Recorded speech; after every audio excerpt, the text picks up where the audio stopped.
Ada satu jalan untuk orang biasa macam saya dan kita semua masuk syurga. Jalan tu ialah menjadikan Al-Quran Rabi'a qulubina, kekasih hati kita. Sebab Quran itu bukan makhluk. Quran ialah kalamullah yang ramai orang tak sedar. Sebab orang nampak dia seperti kertas lama yang lusuh, penuh dengan habuk. Ada di detas mari rumah kita, ada di masjid kita, ada di surau kita. Besarnya Quran bila satu orang mati, kalau banyak mana pun dosa dia, selama mana dia tak syirikkan Allah, dan Al-Quran adalah kekasih dia siang dan malam. Tuan-tuan masuk alam barzakh, banyak mana pun dosa, dengan syarat Quran adalah kekasih hati tuan-tuan.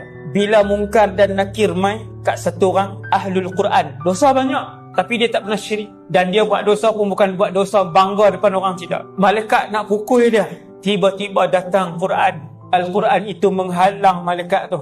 Satu-satunya ibadat saya serta kat tuan-tuan supaya tuan-tuan minat dengan Quran, yang akan bersama dengan Tuhan dia sampai dalam syurga, Quran. Bila malaikat nak pukul tadi, Quran ni mai, dia kata Allah tak benarkan untuk kamu sentuh dia, kerana dahulu orang ini membaca aku. Tak boleh sentuh.